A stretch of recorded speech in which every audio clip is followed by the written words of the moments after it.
ይሄንን የበለጠም ቴክኒካል ነገሩንም የበለጠ አንደርስታንድ ማድረግ እንድንችል በኢትዮጵያ ህግ ላይ በኢትዮጵያ የኤሌክትሮኒክ ፊርማ ህግ ላይ የተለያዩ የሚጫወቱ የተለያየ ሚና ያላቸው አካላት አሉ። እነማን ናቸው እነዚያ የሚለውንና ምን ስራ አላቸው ምንስ ኃላፊነት አለባቸው የሚለውን እንመልከት። ብዙ ጊዜ እስካሁን የጠራነው ተገልጋዩን ነው መሰለኝ አይደል? ፕራይቬት ኪው ያለው አንደኛው ተገልጋይ ነው። የተገልጋይ ኃላፊነት ቅድም ያለው ነው። የሚስጥር ቁልፉን በሚስጥር ይዞ መጠበቅ አለበት። የተሰረቀ እንደሆነ አደጋ ላይ እንደሆነ ደግሞ ቀድሞ ማሳወቅ ቶሎ ብሎ ማሳወቅ አለበት። ከዛ ውጪ ግን ዋና የምንላቸው አካላት የሰርቲፊኬት ሰጪውና እዛ የሩት ሰርቲፊኬት ኦቶሪቲ ባለስልጣን የምንለው የሩት ሰርቲፊኬት ባለስልጣን የምንለው ማን ነው? በኢትዮጵያ የኢንፎርሜሽን የመረብ የኢንሳ የምንለው ማለት ነው። ደህንነት አስተዳደር የምንለው ማለት ነው። ምንድነው ኃላፊነታቸው? የነሱ ኃላፊነት ዋናው ኃላፊነታቸው የፐብሊክ ኢንፍራስትራክቸሩን መዘርጋት ነው። በዛ ኢንፍራስትራክቸር ደግሞ የሚያስተዳድሩትም እነሱ ይሆኑና በዛ ስር ደግሞ የሰርቲፊኬት ሰጪዎችን ፍቃድ ይሰጣሉ። ፍቃድ ሲሰጡ ደግሞ ደህንነታቸው የተጠበቀ እንደሆነ ቅድም ያላቸው አልጎሪዝሞች ደግሞ በስነ ስርዓት እንደሚሰሩ ማረጋገጥ እነዚህ የነሱ ስልጣን ናቸው። በኋላ ላይም ደግሞ ክትትልም ስራ ይሰራሉ። እነዚህ ሰርቲፊኬት ፕሮቫይደሮች ወይም ሰርቲፊኬት ሰጪዎች በትክክል ስራቸውን እያከናወኑ እንደሆነ ይከታተላል ማለት። ስለዚህ እንደ ባለስልጣን የማስተዳደርና የሬጉላቶሪ ሮል ነው የሚጫወተው ማለት ነው። ኦኬ ሶ አብረህ ያነሳህልን ደግሞ ሰርቲፊኬት ሰጪ የሚባሉ አሉ። ምንድናቸው እነሱ? የመንግስት ተቋም ነው? ኦኬ ሰርቲፊኬት ሰጪ የምንለው የንግድ ድርጅቶች ናቸው። ግለሰብ መሆን አይችልም። ስለዚህ እንደ ድርጅት የተቋቋመ ነው። ወይ የኢትዮጵያ ድርጅት ነው ወይ ደግሞ የውጭ ሀገር ሆኖ በኢንሳ ደግሞ እውቅና የተሰጠው ሊሆን ይችላል። ስለዚህ እውቅና ለማግኘት የተለያዩ መስፈርቶችን በኋላ ላይ በሚወጡ መመሪያዎች በሚወሰን ሆኖ እስካሁን መመሪያው ባይወጣም ግን ለማውጣት የፈለገ ድርጅት ግን አትሊስት እዚህ ህጉ ላይ የተመላከቱትን መስፈርቶች የሚያሟላ አልጎሪዝም እና ሴኩርድ የሆነ ሲስተም የዘረጋ ከሆነ ፍቃድ ሊያገኝ ይችላል ማለት ነው። ያንን ፍቃድ ወስዶ እንደ ንግድ ስራ ደግሞ አንደኛው ሰርቲፊኬት መስጠትን እንደ ሰርቪስ ሊሰጥ ይችላል። ከዛ ውጪ የጊዜ ማህተም የምንለው ወይም ታይም ስታምፕን ብቻውንም እንደ ሰርቪስ ወይም አንድ ላይ መሄድ የሚችሉ ስለሆኑ እነዚህን እንደ ሰርቪስ መስጠት ይችላሉ። ስለዚህ በአጠቃላይ የሰርቲፊኬት ሰጪው ምን ያህል አገልግሎቶች ሊሰጥ ይችላል ማለት ነው? አገልግሎቱ ብዙ አይነት አገልግሎት ነው። የታይም ስታምፕ አለ፣ የሰርቲፊኬት ራሱ መስጠት አለ፣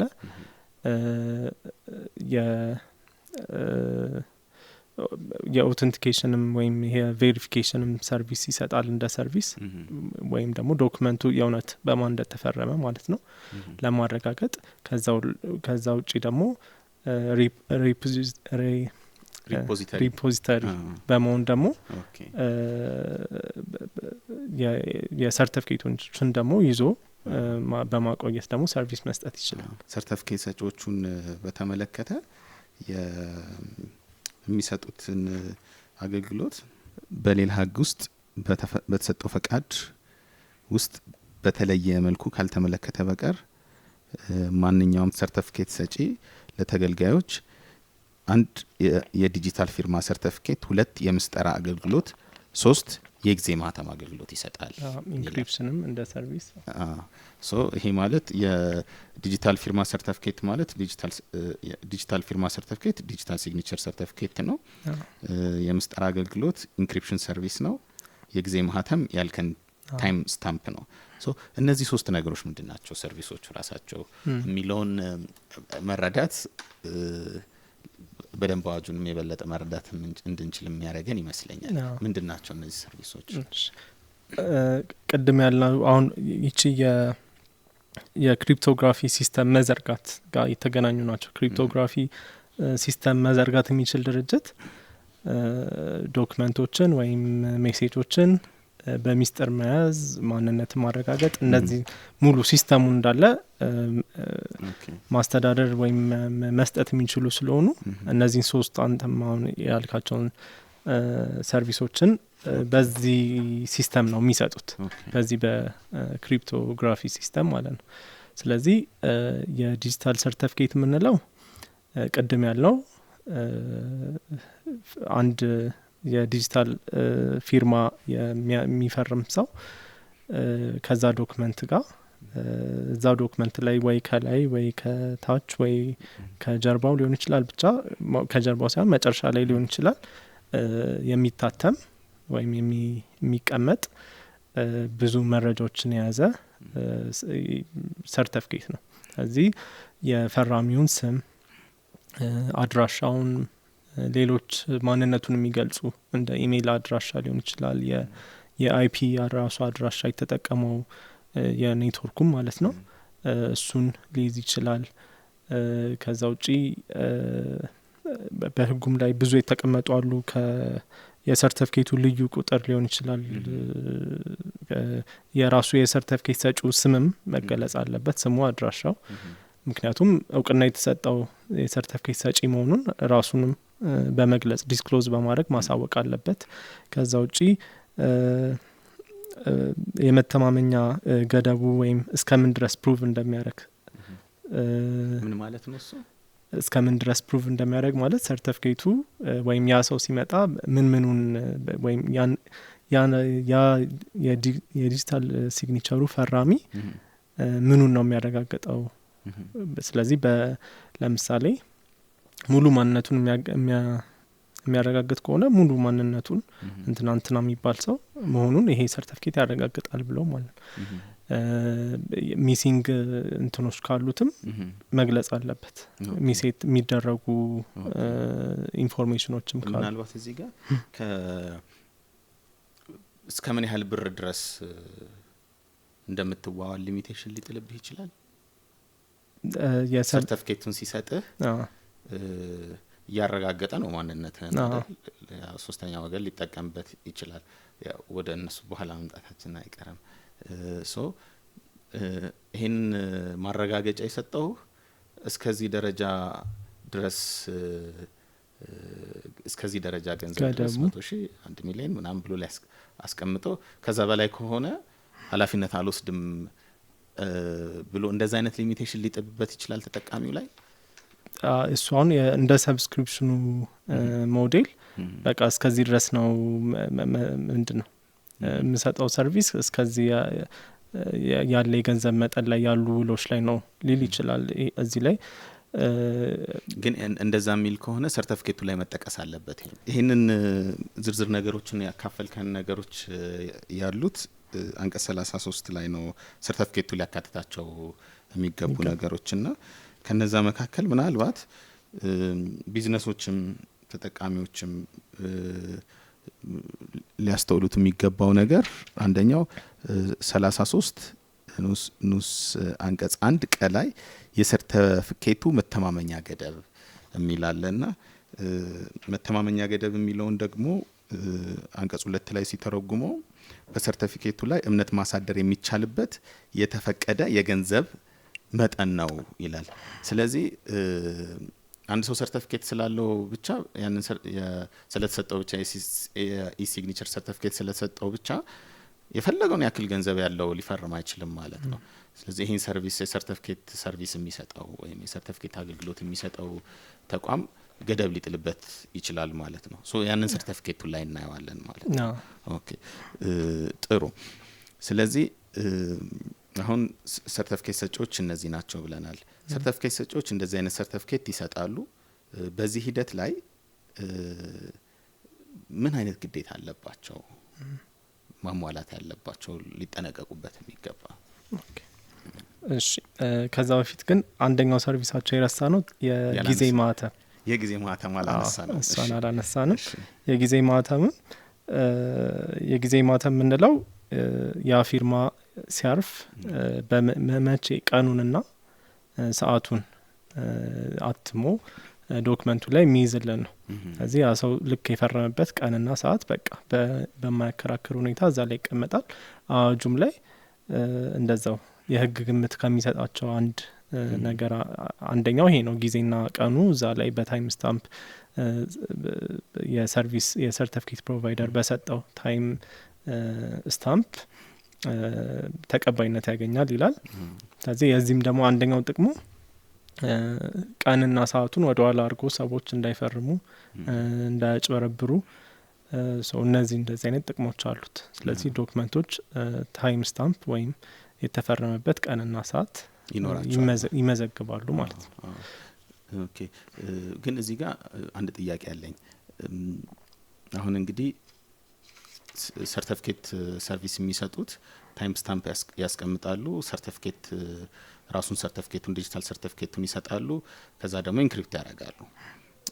በተለይ ታይም ስታምፑ ጉዳይ የዶክመንቱን ኢንቴግሪቲ ያስጠብቃል። አሁን በመሀል እንዳይለወጥ መቼ እንደተፈረመ ወደ ኋላ እንዳይመለስና እነዚህ መረጃዎች የት ነው የሚቀመጡት? አሁን አንተ ካንድ ሰርቲፊኬት ፕሮቫይደር ዲጂታል ሰርቲፊኬት ወስደ ሊሆን ይችላል፣ እኔ ከሌላው ስጄ ሊሆን ይችላል። ከዛ ትራንዛክሽን ይኖረናል።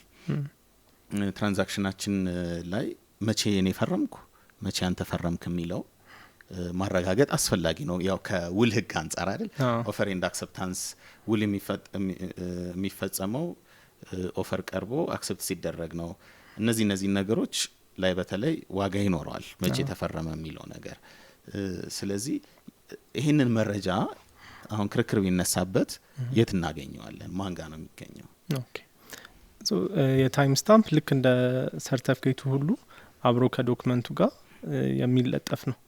እዚህ ተለጥፎ ልክ ቅድም ባልነው በፐብሊክ ኪም አክሰስ ሊደረግ ይችላል። ቬሪፋይ ለማድረግ ሰዓቱ አብሮ እዛው ላይ የተለጠፈ ነው። ስለዚህ እኔ ዶክመንቱን ፈርሜ ጨርሼ ላንተ ስልክልህ አንተ በፐብሊክ ኪ ስታይ ከማንነቴ ይሄ ዲጂታል ሰርቲፊኬቱ ላይ ካለው መረጃ በተጨማሪ የታይም ስታምፕም የፈረምክበት ሰዓትም አብሮ እዛው ላይ አፊክስ ተደርጎ ነው የሚላከው ማለት ነው። ስለዚህ የኔ ሰርቲፊኬት ፕሮቫይደር እዛ ላይ ምንድነው በፐብሊክ ኪ እንዲገኝ አድርጎ ዶክመንቱ ላይ ያትመዋል ማለት ነው። ስለዚህ እሱም አከራካሪ አይሆንም ካልተጨረበረ ወይም ቅድም ባልነው ፐብሊክ ማነው ፕራይቬት ኪው ካልተሰረቀ በስተቀር። ኦኬ በጣም ጥሩ። እሺ ስለዚህም ሌላው በዲጂታል ሲግኒቸር የምናረጋቸው ሜሴጅ ልውጦች የውል ልውጦች ሴኩር የመሆናቸው ልክ የሚያረጋግጥልን ነው። ሌላው ጥሩ። አሁን ቅድም ወደ አነሳው ጥያቄ እንመለስ አይደል? እሺ ምን ኃላፊነት አለበት? እሺ ያው የመጀመሪያው ከኢንሳ ወይም ከሩት ሰርቲፊኬት ባለስልጣን ህጋዊ ፍቃድ መውሰድ አለበት። ይህንን ሰርቪስ ካለ ፍቃድ መስጠት ራሱ አንድ በአዋጁ ላይ የተመለከተ ፔናሊቲ ያለው የወንጀል ወይም አድሚኒስትሬቲቭ ፋይን እና ወንጀልም የሚያስቀጣ ነው። ሁለተኛው ደግሞ ስርዓቱን ሲዘረጋ በኢንሳ ባስቀመጠው ሜጀር መሰረት ሴኩርድ የሆነ ማድረግ አለበት። ስለዚህ ማጭበርበርን፣ ማስመሰል ምናምን እንደዚህ ፍሮድ ምናምን የምንላቸውን ፕሪቬንት ማድረግም ግዴታ አለበት። ፕሪቬንት ከማድረግ በተጨማሪ ደግሞ መጀመሪያም ደግሞ ፕሪቬንት የሚያደርግ ለነሱ ለአጭበርባሪዎች ያልተመቸ ስርዓት መዘርጋት አለበት። ከዛ ውጪ የፈራሚዎችን ደግሞ ማንነት ማረጋገጥ አለበት። እዚህ ለማረጋገጥም የሚወስዳቸው ሂደቶች ደግሞ እሱም አንድ የሰርቪሱ አካል ነው። በአዋጁ ላይ ምን አይነት ሂደቶች መሄድ እንዳለበት ባይቀመጥም ግን ማንነትን የሚያረጋግጥበት ራሱ ሲስተም አብሮ ሊኖር ይገባል። ፍቃድ ምናልባት ይሄ ነገር ከዲጂታል አይዲ ጋር የማያያዝ ከሱ አዋጅ ጋር የሚገናኝበት እድል ያለ በቃ ወደፊት ወደዛ መሄዱ አይቀርም። ምክንያቱም የፋይዳ ወይም የዲጂታል አይዲ ሲስተም ከብዙ በተለይ በኤሌክትሮኒክ ትራንዛክሽን አዋጁ ላይ የኢ-ገቨርንመንት ሰርቪስ ሲፈቀድ ለታክስ ፋይል ለማድረግ የቢዝነስ ሬጅስትሬሽንም ላይ ቲን ሰርተፍኬትም ሰው ሳይወጣ ከፋይዳ ጋር ሲስተሙ ኢንተግሬትድ ሆነዋል። በፔመንት ሲስተም ቅድም ባልነውም ካልን ባንኮች እያስተሳሰሩ ነው። ስለዚህ ይሄ በጣም ያቀለዋል።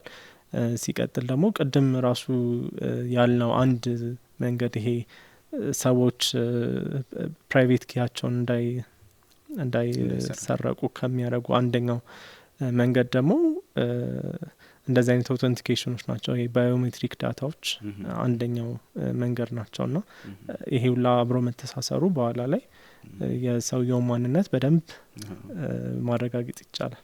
ስለዚህ የኤሌክትሮኒክ ፊርማ አዋጅ ብዙ አዋጆችን የሚያስተሳስር ነው ማለት ነው። በጣም ጥሩ። መጀመሪያ ሩት ሰርቲፊኬት ባለስልጣኑን አየን። ከዛ ሰርቲፊኬት የሚሰጠውን አካል አየን። ቢዝነሶች ነው የሚሆኑት። ሌላ ደግሞ ተጠቃሚ አለ። ተጠቃሚው መጀመሪያ ላይም የተወሰነ አንስተን ነበረ። ስለዚህ ተጠቃሚውስ ምን ኃላፊነት አለበት? የተጠቃሚው ኃላፊነት ዋነኛው ኃላፊነት የቅድሙ ነው።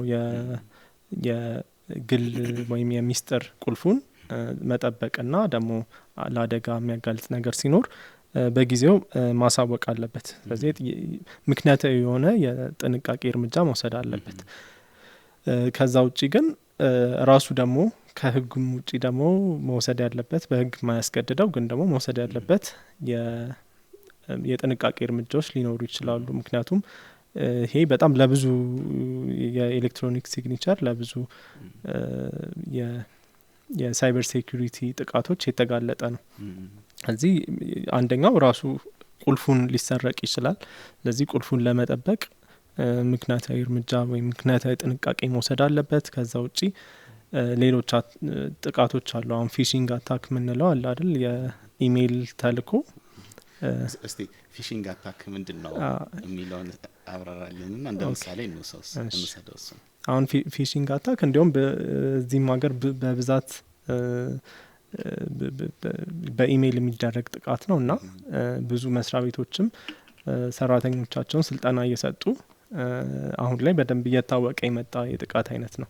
ብዙ አይነት መንገድ ሊጠቀም ይችላል። ያ ጥቃት የሚያደርስ ሰው በኢሜይል ከሆነ በኢሜይል ይልካል። የሆነ ኦፊሻል የሚመስል ወይም የማያስጠረጥር ኢሜይል ይልክና ወይ የሆነ ሽልማት አሸንፈዋል የሚል ሊሆን ይችላል፣ ወይ ካለቃ የሚመስል ኢሜይል ሊሆን ይችላል።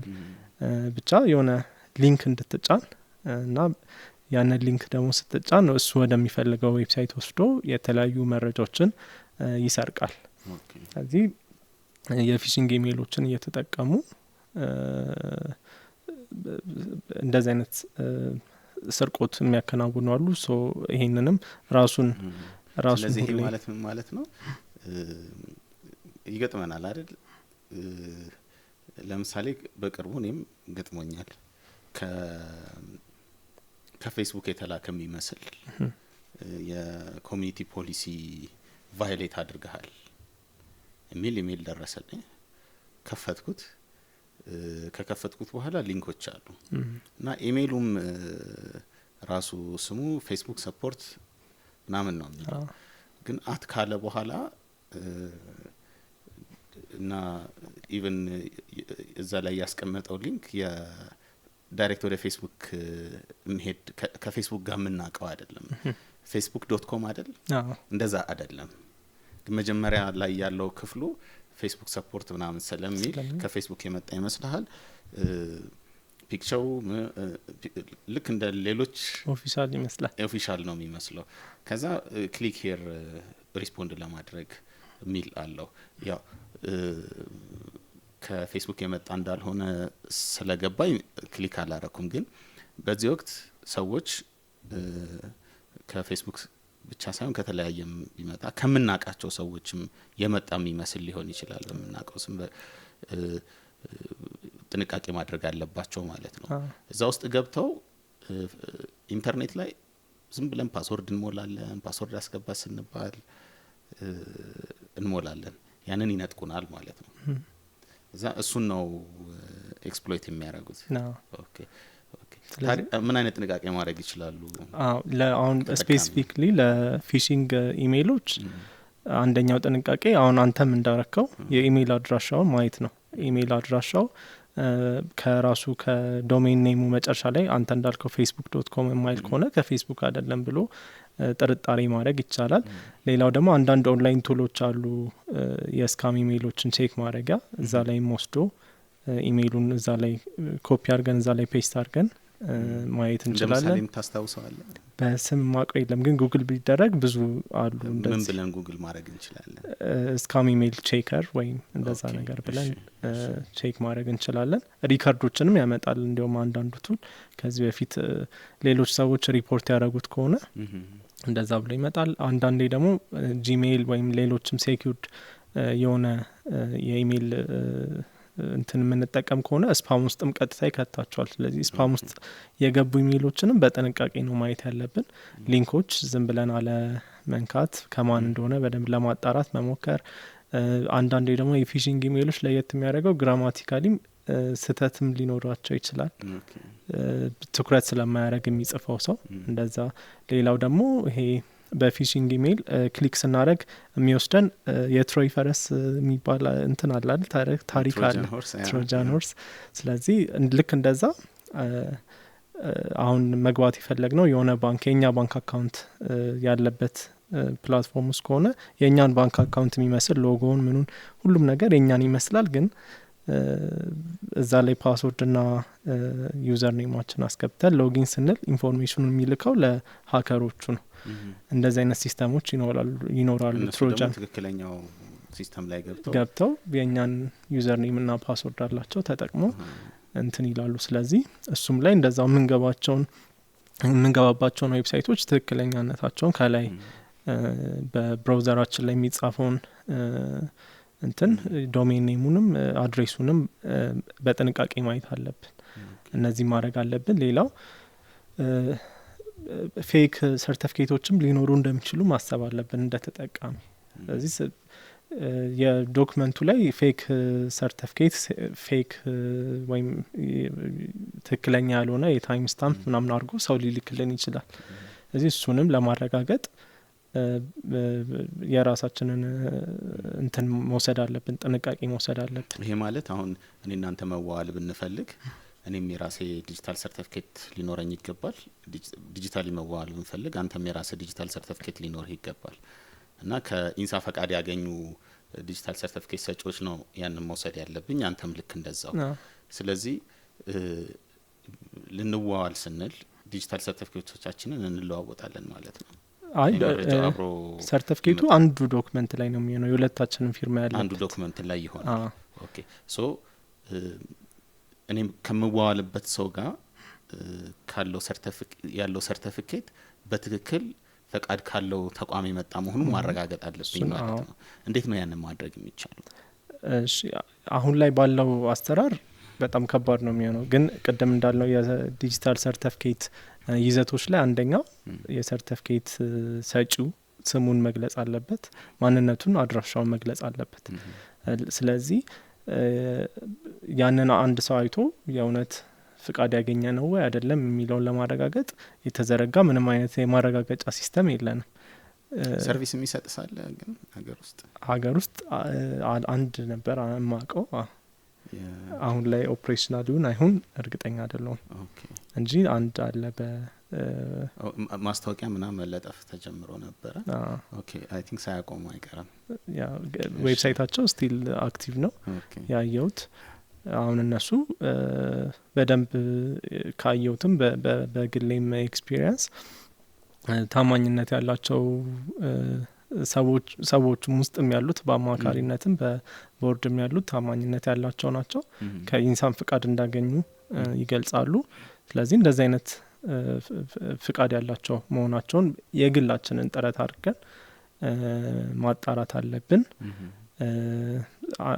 አንደኛው እሱ ነው ፌክ የሆኑ እንትኖች ሊኖሩ ይችላሉ ሶስተኛው ሌላው ፕሌየር ሪላያንት ፓርቲ የሚባሉት ናቸው ሪላያንት ፓርቲ የሚባሉትን በተመለከተ ያው ዩዘሩ የሚያገኘውን ጥቅም በተመለከተ ስታብራራልን ስለነሱም አንስተህልናል። ለምሳሌ ካንተ ጋር መፈራረም ብፈልግ በዲጂታል ሰርቲፊኬት ያንተ ያለህ ዲጂታል ሰርቲፊኬት ከሚሰጠው ካምፓኒ የተቀበልከው ዲጂታል ሰርቲፊኬት ትክክል እንደሆነ እኔ መተማመን አለብኝ አይደል? እሱ ላይ ተማምኜ ነው የምፈርመው አሁን ስታብራራልን እንደነበረው።